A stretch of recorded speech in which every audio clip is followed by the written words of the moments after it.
works. And give everybody a second to come in. Let's see.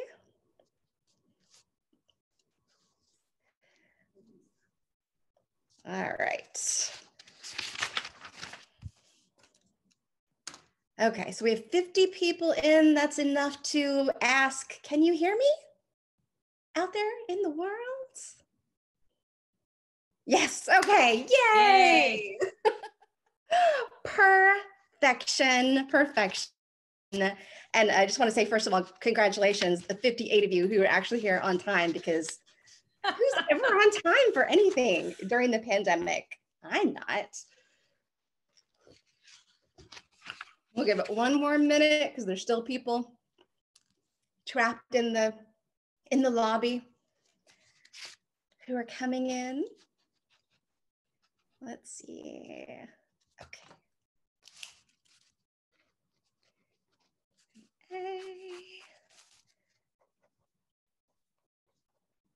Just a moment.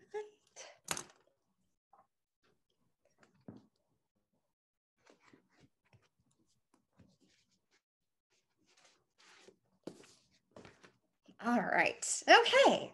So it looks like, yay, people are here and I am here and the amazing Nita Prose is here to talk about her amazing book, The Maid, which I loved so much. Thank you so much for being here. Oh my goodness, Jenny. I am so excited to be here with you and with all of these wonderful readers out there. I'm going to avoid fangirling too much because I've already done so behind the scenes, but Jenny, you are such an inspiration.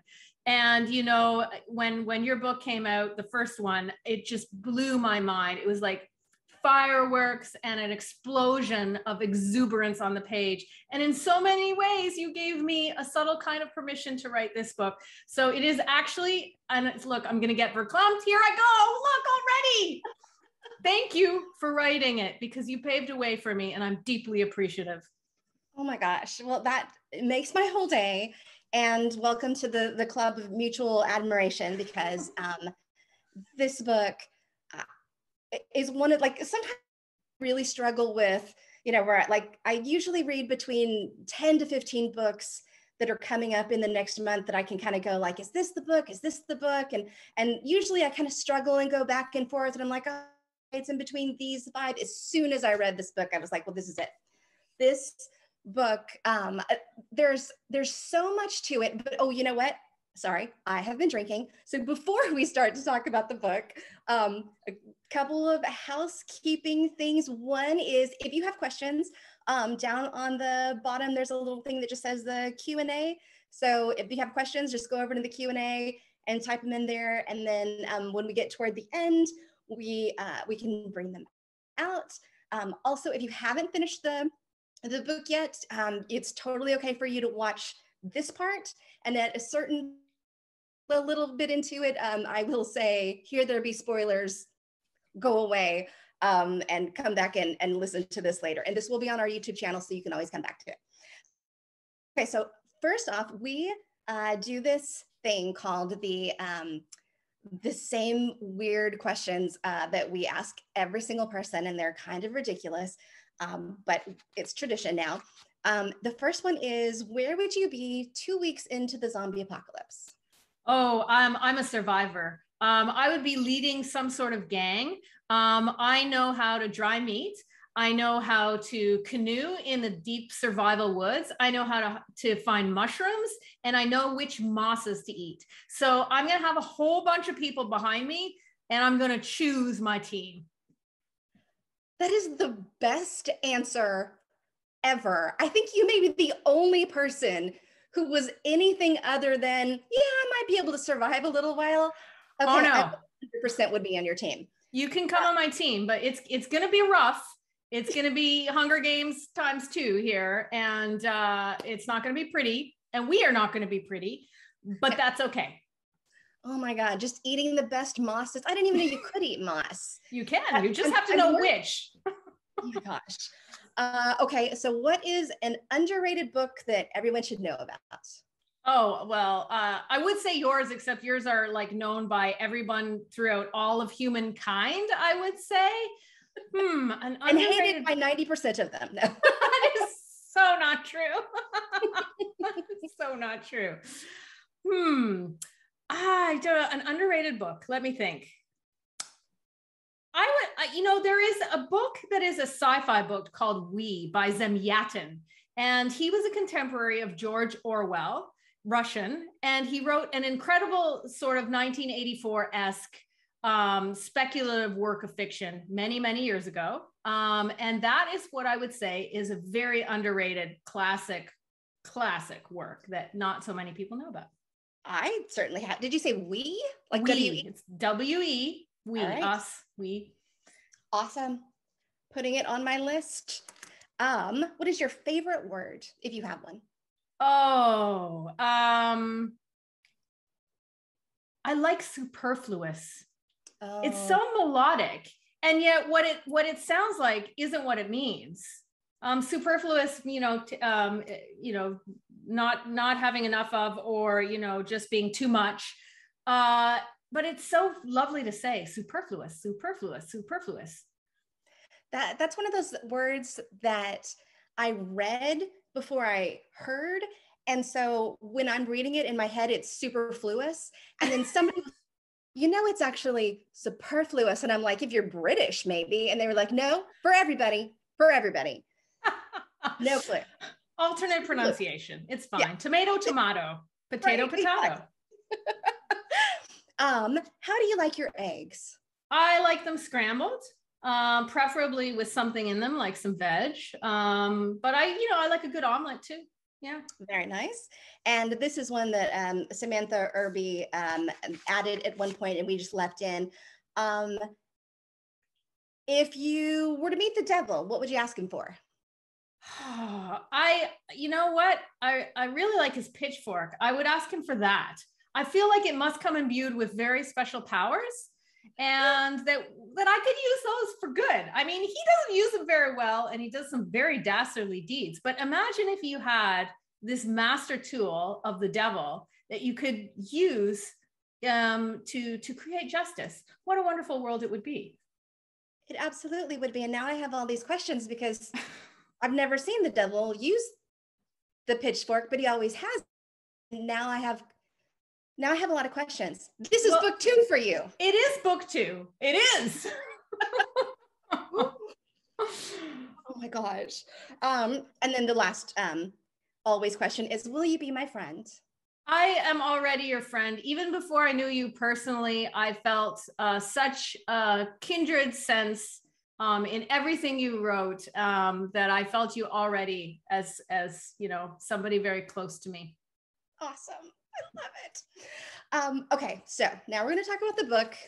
Not quite to the spoilers, but we're getting close. So this book, I love this book so much for a lot of different reasons. But one of my favorite things, and when I was trying to explain it to people, when I was like, this is the book that you're gonna get in January, I was like, what I want to say is it's kind and it's lighthearted and it's lovely, but at the same time, I want to be like, there's terrible things that happen into it. There's a lot of murder. There's trafficking. How did you manage to write something that when I look at it, every time that I reread it, I'm like, oh, I love this book, even though it's really filled with some dark stuff.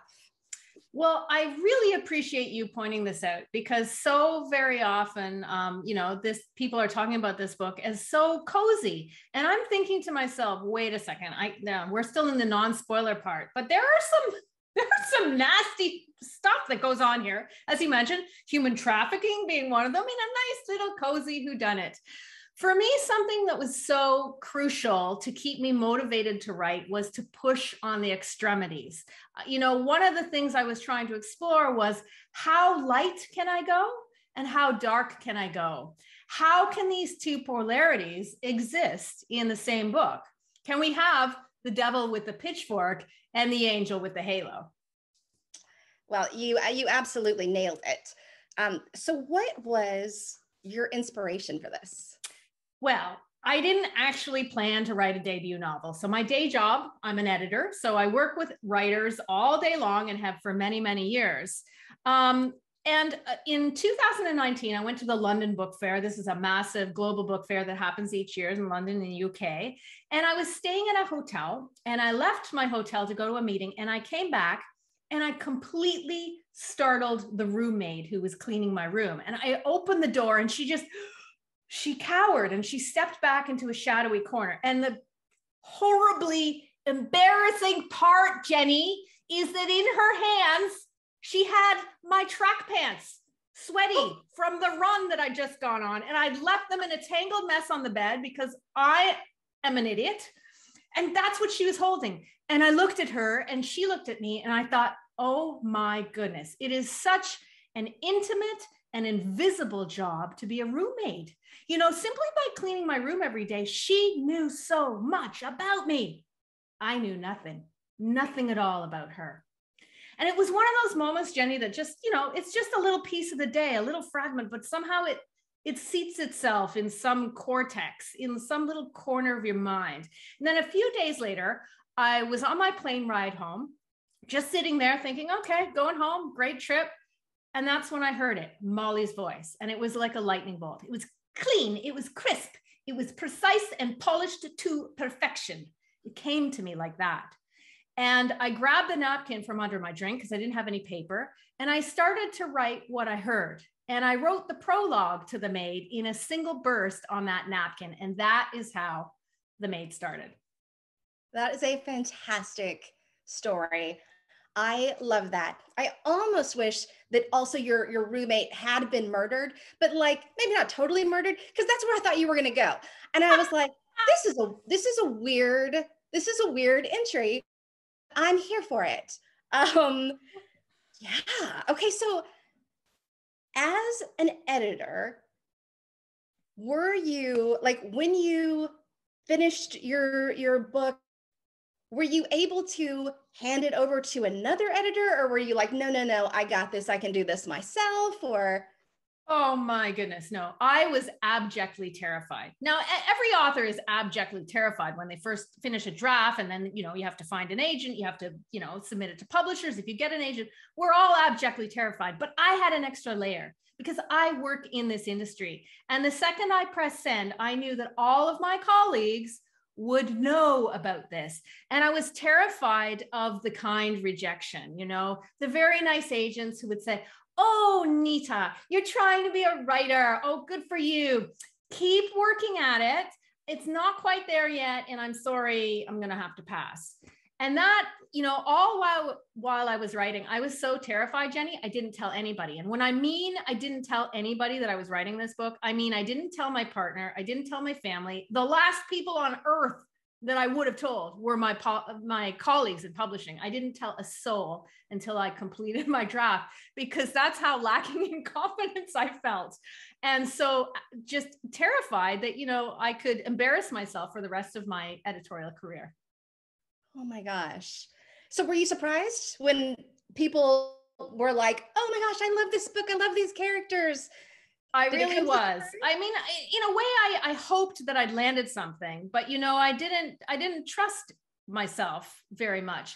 And that is because of author blindness. I mean, the thing that's so different about being a writer versus an editor is you cannot see the same way. You know, I often talk with my writers about the labyrinth. It's a little metaphor I use to sort of describe the process that happens between editor and author.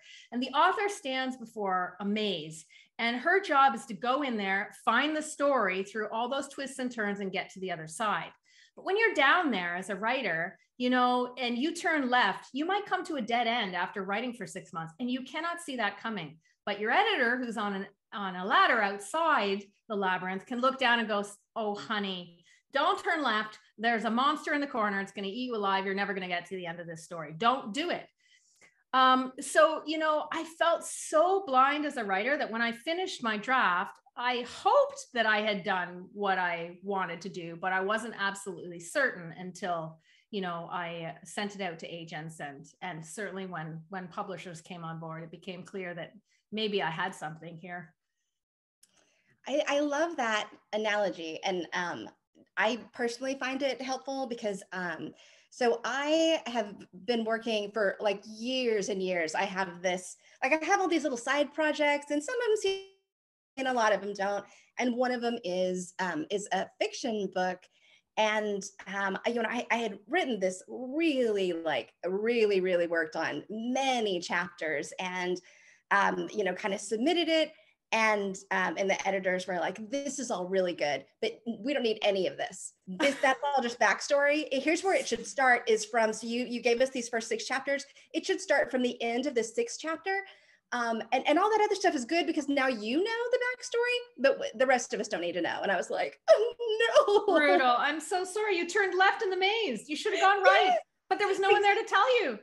Exactly. And had I been working a little, had I had a little more confidence that I could show it to someone and not have them immediately go, "You suck, run away," they could have maybe stopped and said, "You know what, you don't have to polish this part because this is where it starts to get interesting. This is where I want to start reading." So I love that analogy. I'm actually writing that down so that I can remind myself when I get back into it, it's okay to hit those dead ends, because it's all part of the process. It really is. Exactly. Okay, so I'm going to say probably we're going to hit some spoilers here. So if you haven't finished it, you may want to turn off.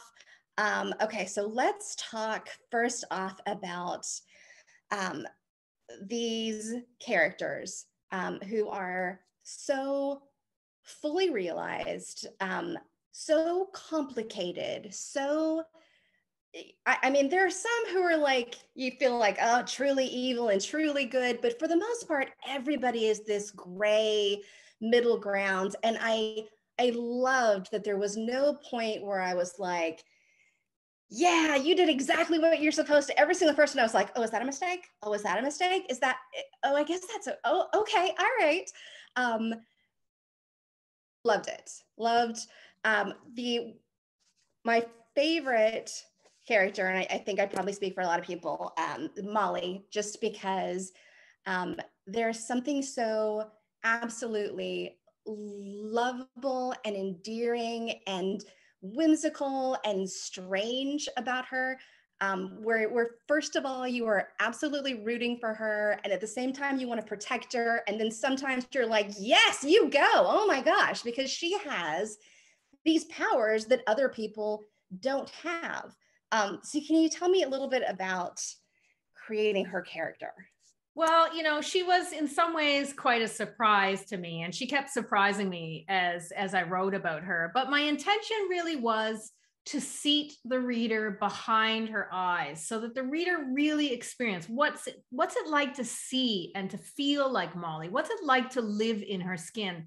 And my hope is that if you do go through that experience as Molly, not beside her, but as her, then to live as her is to love her. And that was really, incredibly important to me. Many years ago, before I was an editor, I worked with special needs high school students. And in that way that sometimes surprises you, where the whole world turns upside down, I went in as the teacher and came out as the student in some very profound ways.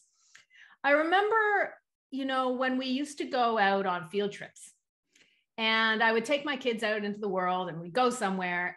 And I was always so shocked by the cruelty, the casual cruelty they received by the so-called normative world around them. And that was something that I will never forget. But there was also a wondrous side to this. And that came from how these kids responded. They were more resilient, more adaptable, more capable of empathy and compassion than any so-called normative people I have ever met in my life. And I wanted to imbue Molly with that sort of strength. And I wanted to challenge the reader's assumptions too. So we go in thinking, she's a bit odd. She's a bit of an odd duck, don't you think? And maybe even at times she's really driving me crazy. But over time, living as her, I hope that you come to see that perhaps our assumptions as readers, as people, as human beings, are challenged, and that somebody we may perceive as so-called different or, you know, weak or vulnerable is in fact someone with incredible strength. Her difference makes her strong. Her difference makes her unique. Her difference makes her special in the most extraordinary ways. And for me, as a writer, in so many ways, she is a heroine to me. She's a role model to me, which is why I needed to create her. Well, you absolutely nailed it. And the, you know, one of the things I really loved about her is that she, you know, as I was reading it, you know, as I would get into it, I would be like, okay, so I can see that like there's some, you know, OCD tendencies because I can see that with myself, and I'm like, oh, okay, and then I would be like, oh, okay, and maybe there's this, and then I was like, you know, I have friends on the autism spectrum, and I was like, some of that kind of reads, but I loved that there was never a point where there was a here's the label, here's where it is. Instead, it was just she is unique, you know, and that's it, you know, like that we're not all typical and the same, and that I absolutely loved how wonderfully her she was able to take these fantastic traits, and this is totally me and completely off base, but in my head she's British. I know she's not, obviously, but in my head, she listens to a lot of BBC and she picks up on the accents. And so every single time when she would say something, I heard it like, call the midwife. No clue. I love that. I love that. I definitely tried to create a hyper real place where every reader can intuit and imagine where we are and what she sounds like, etc. You know, that was kind of important to me. And you also touched on something else that was essential and important to me. Yes, this is a whodunit, and yes, you know, I hope that I keep readers entertained with, you know, answering the question of who killed Mr. Black. But moreover, I also tried to create a character and a world that is the same but different. And, you know, I think if I had labeled Molly in any particular way, readers might have already put her in a corner and decided, well, she is not me. I wanted readers to focus on how we are all the same, not so much on how we are different. Yes, yeah. The one of the other things that I think you did really beautifully is focusing on the themes of invisibility, of, you know, people who are maybe, you know, not neurotypical, or people who aren't white, or people who are older, people who are, I mean, there are layers upon layers of the way that we don't see people in our society and don't see the wonderful things that each person brings. Juan in particular was one of my favorites because he was the only character who, like, throughout the whole thing, I was like, I love everything that he does. There is nothing I just, like, even right from the very beginning when he calls her my Molly, my Miss Molly, and I was like, I will die for this man. And oh my gosh. One of the things that I thought was really interesting, and I read your book like probably 4 times. It was like the 4th time that I was like, oh, you know what? I'm seeing all these different levels of invisibility, but one of, I think, the most interesting is that oh my gosh, what is the name of the doorman? Mr. Preston. Mr. Preston, about his daughter, not being aware of his sort of, previous life and those ties, and the idea that in so many ways our parents are invisible to us, where we only think about like how they relate to us, and we don't think about like, oh, they actually have lives that don't have anything to do with us, and they have past and they have stories. And I think it's fantastic. Every single one of your characters has these great secrets and things that are hidden. And was that a conscious choice for you? Definitely conscious in some ways, but then, once you root that feeling of invisibility and you flag that for yourself as a writer, you know, unintentionally, I found my characters imbued with something secret, something private, something seen, something unseen. And, you know, I tried to create the Regency Grand Hotel even has that, that sense of a character in and of itself. It has the facade of this grand hotel, and it's elegant and charming and luscious and gorgeous. But if you open a few doors, there are many dirty little secrets, right? And, you know, you mentioned Mr. Preston. You know, I think one of the most charming characters. He's definitely on the side of good. Spoiler alert. And, you know, but even he has his secrets, and you're so right. I mean, I hadn't twigged that even in that egocentricity of all children who we don't want necessarily to know, or we're scared to know maybe the truth of our parents' existence. You know, even that exists as a kind of invisibility for Mr. Preston in the book. Exactly. Okay, so I am going to go out on the craziest limb, and you can feel free to tell me that I'm completely insane or that you planned this. So as I'm reading the book, I read the part about, basically the, assisted suicide sort of the grandmother, and that we did do a spoiler. So you guys all know what happens. Going through, and there's so many, callbacks with the, the crushed medicine and the smothering and as soon as I read that, I was like, oh, Molly is 100% a serial killer. Not only is she a serial killer, but she just kills good people that should be killed, and I'm on her side. And number two, I did get the first, when you gave that first little clue at the first about she saw something in the mirror. And I remember when I read that part, I was like, either an editor didn't catch that, or that's maybe some foreshadowing. And when I got to that, I was like, oh, split personality. She saw herself. That's totally what it is. And I was so proud of myself because, I usually, I would say 50% of the time I can guess the ending, and I was like, nailed it, but it's still really good. And then I got to the end, and no, that was not the answer. Was that on purpose, or am I just insane? No, that was absolutely on purpose. Yeah. And, in creating sort of these concentric circles where you have characters experiencing,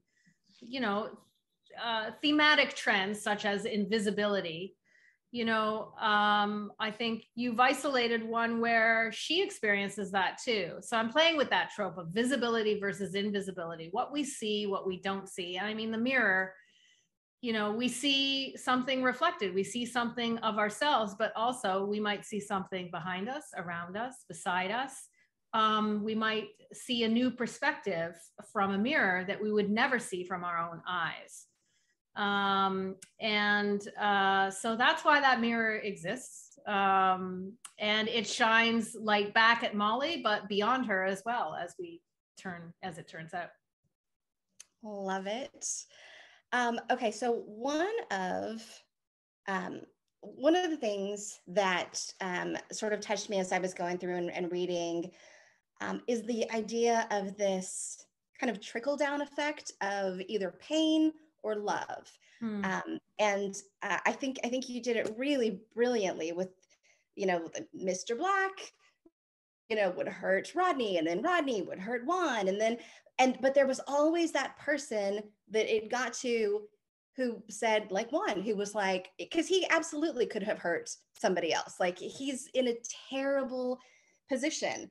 And instead he turned it around. And so that idea of stopping pain, that pain is contagious, but so is kindness. And the same thing with, the grandmother, giving kindness to Molly, and then Molly is able to give kindness to Juan. And I loved the idea of these chains and these like these families that are made, like these found families. You are the first person to articulate that. Really? The very, very first. And yes, that was something I thought a lot about, and I think a lot about. I think about suffering as a contagion, and a particularly human condition that we should, if we can, when we can, try to alleviate, rather than choosing to perpetuate and continue it. You know, and I think, as I said before, Molly being my heroine, she always chooses to stop it. She will stop it in whatever way she can. And sometimes her means might challenge our traditional notions of justice. But she will also stop it in other subtle ways. You know, if she feels pain as a contagion when she's bullied as a child, she doesn't tell her grandmother about that pain she suffered at school. The reason is not shame. It is because she doesn't want that pain to be perpetuated in somebody else. It's an unusual choice, a very unusual choice, but it's one that I deeply respect. And I think, you know, it's important. Again, so many of these things are about me reminding myself of how to be, just how to be a human in the world, and the choices that are laid blank in front of me every single day, and how often I choose wrongly. And I think in some of Molly's unusual, unorthodox choices, I'm reminding myself that there are other paths. And I hope that the reader sees that too. It doesn't mean we have to choose Molly's way, but to be reminded to choose wisely and to avoid suffering, not only for ourselves when we can, but more importantly, for the betterment of all of us. Amen. One part that really struck me that also comes with that is toward the end, when Molly comes back and she sees the penguins up at the front desk, and she's uncomfortable because they're giving her a look, and she just doesn't. She's just like, I don't know what that look is all about, and is like, what you're saying is respect. And ow, my heart, number one, that she saw it so seldom that no one had ever put a word to it.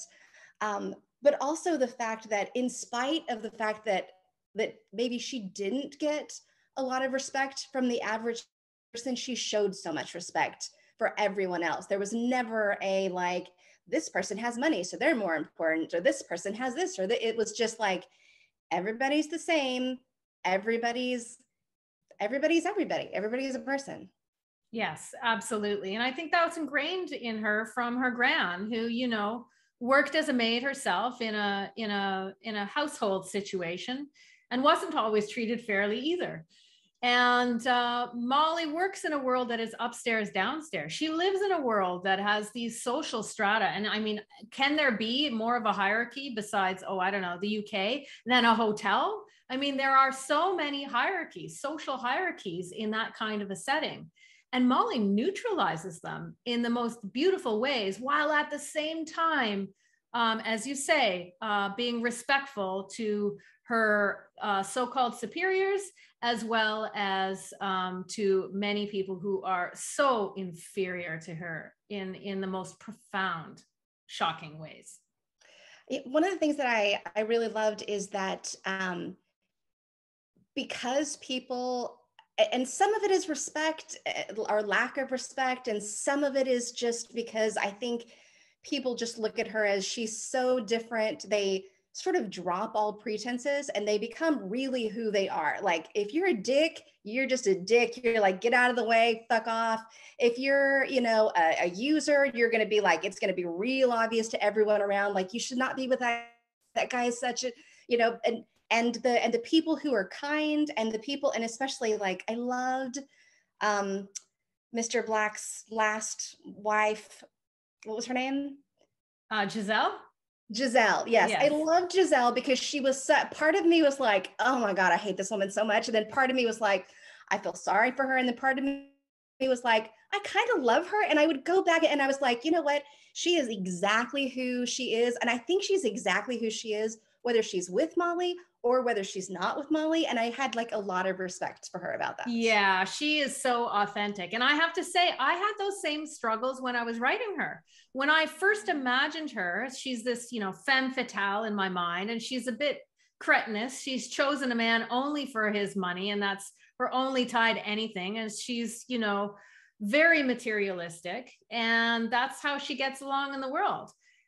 But as I continued to write her, and as she paired in scenes, particularly with Molly, it was as though Molly's fairy dust was running onto her. And, I started to see, I started to ask myself, like, what would make a woman choose this? What would make a woman decide to become a sugar girl, really? Yeah. And I started to see a parity and a similarity between her circumstances and Molly's, much more than I realized when I started to write her. And that came out stronger and stronger throughout the book. And even in some cases near the end, her actions, which, she tries to make amends. She does something really shitty, and she tries to do something right, while at the same time doing something very much for herself. And, I didn't know that was going to happen. Not quite like that. I thought she would be firmly rooted on the side of evil, and she didn't turn out quite as I planned. And I'm grateful for that.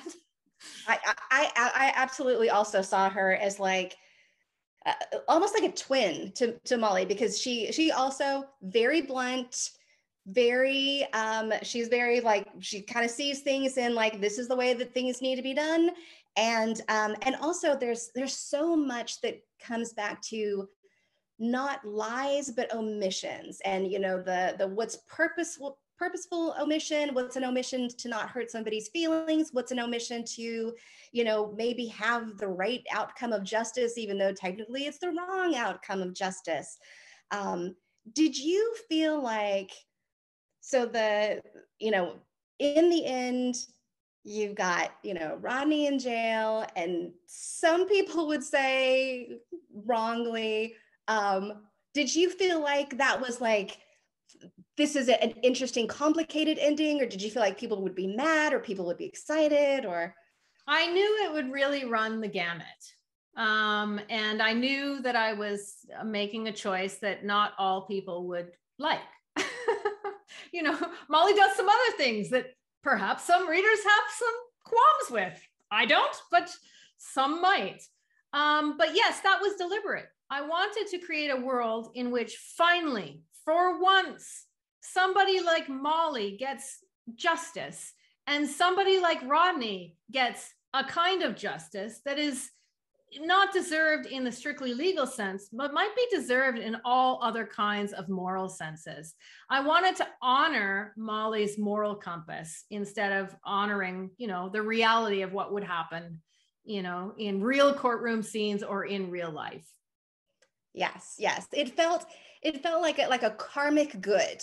When I tried to explain it, I was like, I don't know if it's morally right, but it feels karmically exactly what I wanted to have happen. So we have some great questions. Let's see. And our first question is, will there be a sequel to The Maid? That is a fine question. And it's definitely something I'm grappling with at the moment. Part of my, my work to be successful was to leave every reader wanting more. If you like the book, you probably want more. If you didn't like the book, you probably have had just enough. Thank you very much. But the question for me as a writer is, can I give you more that is going to be satisfying? I want to give my readers more instead of less. And so I will only write another Molly book if I feel like I have enough to give. Maybe it won't be quite as good. I don't know. We'll have to see. But I'll only give it if I think I can honor instead of detract from what I've already created. And then I think I am me. I'm obsessed with the things I'm obsessed with in these crazy moral universes with characters who have rich but unusual lives and strangely off-kiltered moral compasses. And I cannot help that. That's who I am. That's where I write from.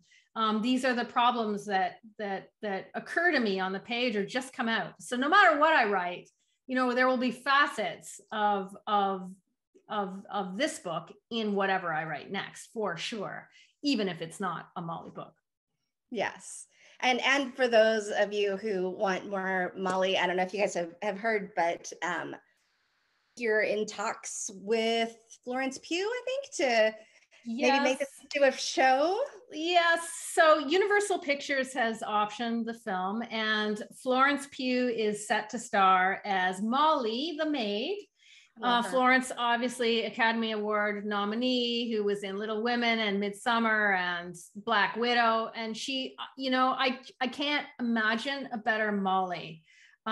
She makes the most unusual choices as an actor on screen. And I just cannot wait to see her bring Molly to life.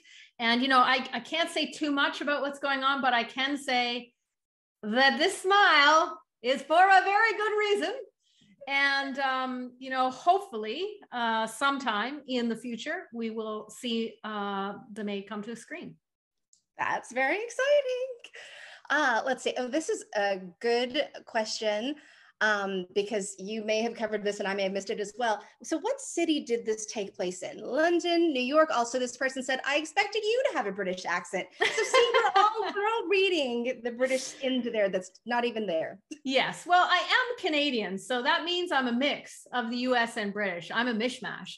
That being said, I wanted to create a hyper-real place where the reader had to participate. Participation in the reading experience is hugely important to me. I always want to give enough, but not too much, and find that real balance where I've given you enough to imagine, but the rest is up to you. You still have room to, you know, put in the shading and choose the colors you like, and add the nuances to the characters, to the world, to the Regency Grand Hotel. You know, that is hugely important to me. And now I've forgotten the question. What was it again? I was going somewhere. Oh yeah, so where was it set? So that's one thing. And you know, the other thing about this place, which could be Britain, could be Canada, could be the US, is that I wanted the reader to experience in some way what Molly feels every day, which is she knows exactly where she's going, how she's going to get there, where she is, and yet every day, every minute of her life is almost completely disorienting. And I wanted to find, like, I struggled, like, how do I make the reader feel that without, you know, giving it away? And so I chose geography as the way. This is a book that could be set in many, many places. There are things that the reader will recognize and think, oh, I'm here. But then suddenly you're not. You're somewhere else because, oh, the accent, and oh, that turn of phrase, and wait a second, the Olive Garden. Where am I? And that is Molly's life. That's how she feels every time she steps out in the social world. And that's my way of, you know, showing through geography what she might feel every single day. I love that.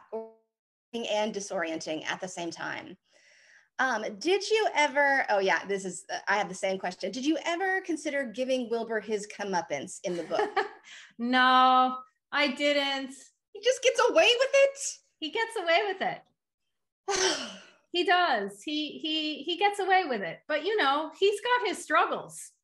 They're pretty sizable, and he doesn't have a gran. So again, you know, if you think of all of my characters as Russian dolls, there's a Russian doll and a Russian doll and a Russian doll. They're big and small. They're all facets of each other, finally. And he too is a facet. And he is a very small Russian doll because he didn't have a gran to orient him. And so he chose a different road from Molly because he knows no better. Love it. Let's see. I loved how Molly's grandmother's folksy sayings gave her something to hold on to while navigating through life. Same. As I understood more about her, I was so proud about her ability to recover from the loss of the Fabergé. Amen. So good. Let's see. Oh, is Mr. Preston Molly's grandfather, right? Oh my God. Wait, is he father and grandfather? Wait a second. How's that possible? Mr. Preston anymore if he's both the father and the grandfather. I don't like him either. I gotta fix that. There must be an error. Oh no! And immediately she goes, wait. Sorry, Molly's grandfather. Yes, Gina, you are right. Thanks for the laugh, Gina. Well, I like to leave some dangling threads. Again, this is about participation for the reader. It's about allowing you to make connections and to draw conclusions for yourself. But I will say that I certainly leave some hints there on the page. And maybe it's entirely possible that Mr. Preston and Molly are related. Seems to be likely, in fact. Yeah, for me, it was open-ended enough that I was like, I'm pretty sure it's this, but then also maybe not. And then also maybe there was part of it where I was like, maybe she's leaving it open so that this can be an interesting next book, because there were all these little things that I was like, but I kind of like this tied up a little. Like it's oh, what about can maybe second time around someone can murder Wilbur? And so yeah. I'll get on that. Yeah, it worked for me. Let's see. Oh, very good question. If you didn't tell anyone that you were writing a book, how did you find time to write? What did people actually think you were doing while you were writing? Yeah, so I'm an editor and I'm a workaholic. So, I work a lot in my day job. And that's, editing is a vocation, and almost every editor I know just works way beyond the 9 to 5. It's just becomes part of your way of life. So, I told my partner, so ridiculous. I told my partner I was waking up at 5 a.m. every morning because I was behind in my edits. And then I needed those hours early in the morning in order to get really caught up. And I needed to do that for several months in a row. And bless his soul, he believed me. He really did. And, he'd wake up at a normal, sensible hour and see me sitting there typing away with my hoodie on and in my dark writing cave, as I call my desk. And, unquestionably sort of thought that's what I was doing. And so that's how I do it. And the morning hours are really rich for me. I don't enjoy getting up at 5 in the morning, but let me just say there is something so magical about that hour when there are no distractions and my mind is in a freer liminal state. All of the concerns and anxieties and pressing issues of the day haven't yet really risen and taken over in my mind yet. And I find there's something still dancing in there. There's something still alive and elven that if I can just capture it without me fully waking up, that's when the magic happens on the page. And I learned that through this process.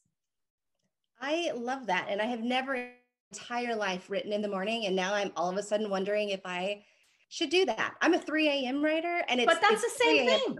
Up. That's the same thing though. It's that liminal state. It's when your mind is so tired from the day that the consciousness sort of gives up and then you can dance. Exactly. Oh my God, that's so right. So who was the first person that you actually told about it when you did it was my partner, one of those days where he's like, okay, you're still worried, you're writing? Like, I'm like, yes, and I'm done. And by the way, I just wrote a novel. He's like, oh, why didn't you tell me? I knew you were up to something. Right? And meanwhile, he's like, I'm pretty sure she's having an affair. She's been sexting with someone for hours every morning. She's just hunched over the computer and I love it. I love it. Yeah. Let's see. Did you have this? Yeah, this is sort of restating kind of what we went to. Was there ever a version where Molly found Wilbur and something how about behind the scenes in your head? Where's Wilbur now? Oh, I haven't given that much thought. I think he's still doing the same things to other people, and at some point he's gonna get caught because Molly is incredibly bright and savvy, but Wilbur not so much. Yes. Okay, so this is not so much a question, but a comment. I was so thrilled to read The Maid. I see so much of myself in Molly. I can't recall reading a work of fiction that so gracefully described my experiences as a neurodivergent woman in the world. And the fact that she wasn't labeled felt appropriately subversive, and I absolutely loved it. Thank you. Thank you so much for that comment. That means the world to me. It means the world to me that you feel that way. Thank you. And it absolutely is true. And same, you know, I loved that there wasn't a label, because it was so easy to go, oh, I relate to this. Oh, I can relate to that. Oh, I can, without having to go, oh, it's definitely this, or it's definitely, instead it's like, oh, I absolutely can see myself in her shoes. And yeah. And people, neurodivergent or not, are whole humans. They're more than just a label. They're more than just their neurodivergence. Molly is, you are, I am, we all are. And I wanted the reader to be open to that, to have no signposts and flags telling you this person is other, this person is different, they are not like you. No, that's not true at all. And so anybody who says they see themselves as Molly, in Molly, as I most certainly do see so much of myself in Molly, you know, that to me is a high compliment. It makes me feel like maybe I've done something right. I've done something all right. Perfection. Let's see. I'm going to look through my questions and make sure I did not miss.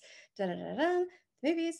Is your serial killer complicated, morally questionable? Pain being contagious. We got all of that. Oh my gosh. I think we actually answered all of the questions. That is amazing. And brilliant questions. These people are smart, Jenny. They are smart. They are good readers. I like. Oh my gosh. It's so good. You know, what's really amazing about this this book club is that I can go through and be like, okay, this is what I think. And instead of people being like, you're an idiot, that's not, instead they're like, oh, that's weird. I didn't think that at all. I thought this. And then I'm like, oh my God, I didn't think that at all. And then somebody else is like, well, you know, there's this. And I'm like, what? No. And then we end up with this like enormous backstory of, you know, well, here's what I think the author was maybe doing. Well, maybe it was this, maybe it was that. And the great part is then we get to talk to you and throw our ridiculousness at you and be like, well, this is the ridiculousness that we came up with. Is this? So yeah, it's so, I'm so lucky to have such a great group of readers and such great material to talk about, because this is brilliant. So what is next for you? What are you working on now, if you can say? Well, I can't say too much, but I do have a few ideas. All of them are mystery ideas, and yet they're not, because I'm not really a mystery writer.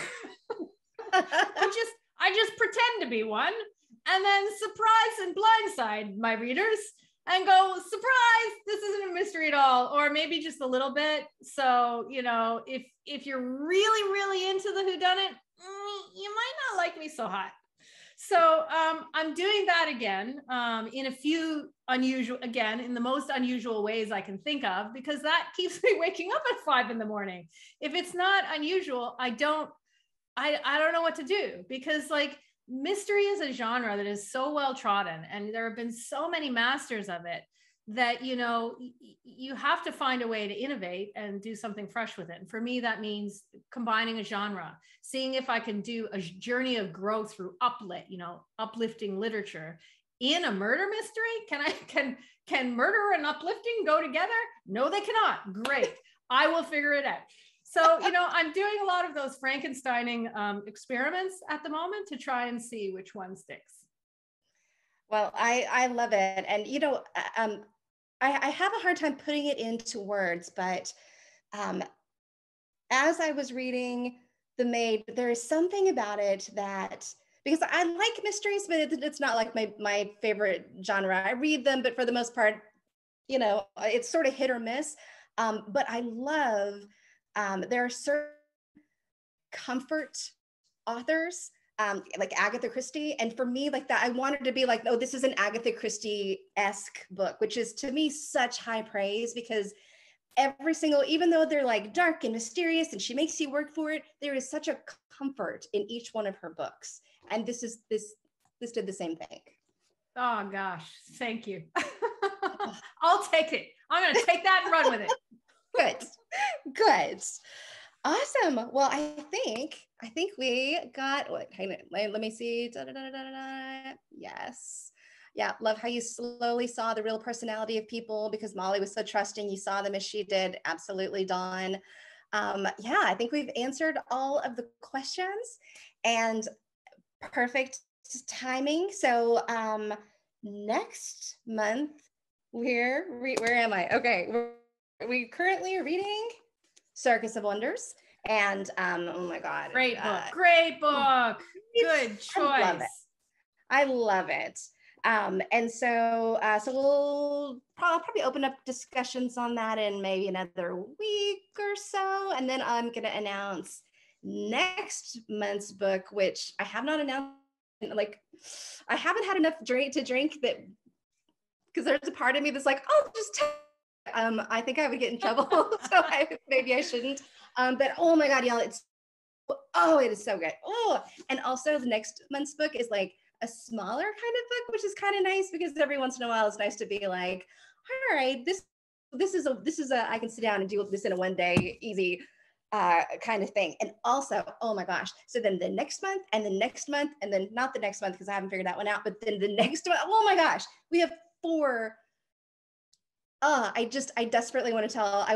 They're actually sitting here, and I want to like pull them all up and go, look, we're ready to go. But I'm not going to, because I have to make sure that we can get all of them, and I'm sure it's gonna work. I'm crossing all my fingers. So yeah. So thank you guys for joining us, and thank you, Nita, for joining us. This was so much fun, and the most fun that I literally have had all month. So I really appreciate you joining us.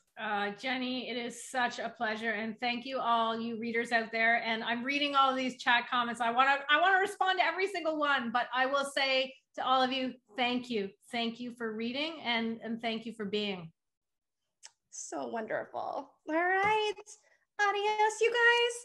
We'll see you again soon.